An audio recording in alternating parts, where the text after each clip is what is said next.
Do I have a Bernie Sanders impersonation? No. Well, millionaires and billionaires. Huh? He's running again. I'm Bernie Sanders. I'm running for president. The he there is, of course, Bernie Sanders, who went from who to who la la in the course of his 2016 challenge to Hillary Clinton for the Democratic presidential nomination. Now, Sanders is back for a second try at that brass ring, and his calculation is relatively simple. No one thought I had any chance of winning in 2016, and I darn near beat the most powerful non-incumbent frontrunner in the history of modern American politics. Well, true. Now people know me and like me, and I'm running from the front of the pack. So this all should be much easier. Sanders is right about part of that. People do know him, and Democrats at least like him a lot. A Monmouth University poll released in early February showed almost 7 in 10 Democrats had a favorable opinion of Sanders, while just 19% had an unfavorable opinion. And Sanders trailed only former Vice President Joe Biden in the 2020 ballot test in that same poll. Sidebar and weird, another person who seems to like Sanders is Donald Trump. But I like Bernie because he is one person that, on trade, he sort of would agree on trade. What happened to Bernie Sanders 4 years ago was quite sad as it pertains to our country. So we'll see how he does. Trump repeatedly praised Sanders during the 2016 race and said he was a victim of an establishment conspiracy aimed at electing Clinton. Because they didn't treat Bernie right. They didn't treat him right. I mean, I don't know Bernie. I don't know him. I never met him. But they didn't treat him right. Now back to Democrats. They aren't just saying they like and support Sanders, they're actually digging into their wallets to show that support. In his first 24 hours as a candidate, Sanders raised nearly $6 million from more than 200,000 individual donors, which is remarkable. Remember though, how I said Sanders was right about only part of his analysis, that he could simply recreate his 2016 campaign in 2020, but this time wind up, in first place. Here's several things that make 2020 a different race for the Bern. The most obvious difference is that the 2020 field is already big and is going to keep getting bigger.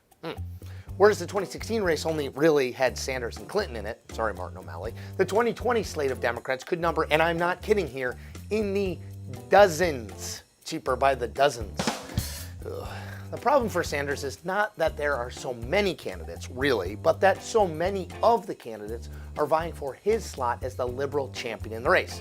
Kamala Harris, Elizabeth Warren, Kirsten Gillibrand, Cory Booker, and more are all trying to be the candidate who liberals fall in love with.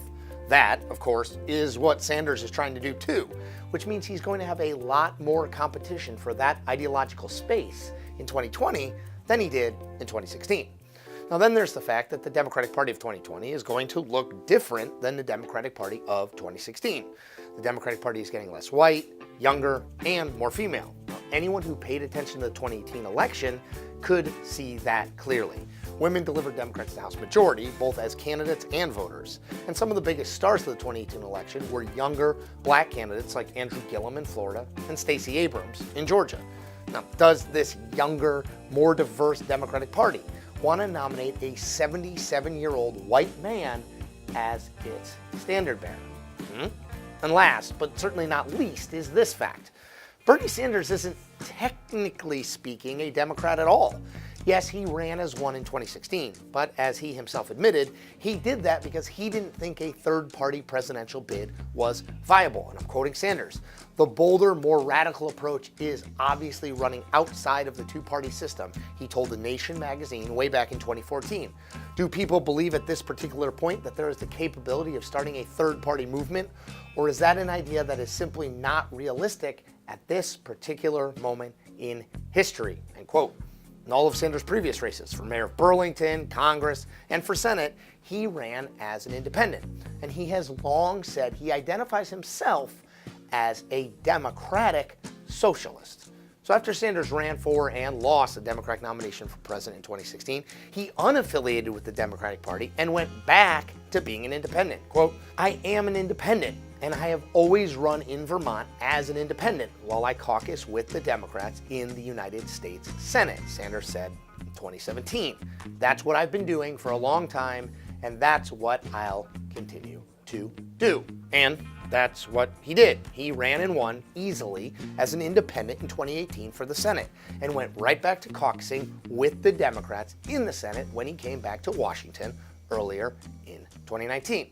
Now in 2016, the fact that Sanders was a Democrat for convenience never was much of an issue. Clinton ignored Sanders for, honestly, most of the race, and when she did attack him, it was on his voting record on guns and how his support for a single-payer healthcare system could mess up the Affordable Care Act. She didn't talk a lot about his party affiliation. But in 2020, voters will have to ask themselves this question. With lots of people running for the Democratic nomination who have been lifelong Democrats, is it worth voting for a guy who, by his own admission, is taking on the cloak of being a Democrat because he knows he can't win as an independent candidate for president? It's a good question, and I don't know the answer to that question. Maybe Democratic voters don't care. Maybe they dated Bernie in 2016, but are going to marry him, politically speaking, in 2020. But count me as skeptical. It's hard to find lightning in the same bottle twice. And that is the point. We make New Point episodes twice a week, every week. Check out hot, fresh political content every Tuesday and Thursday.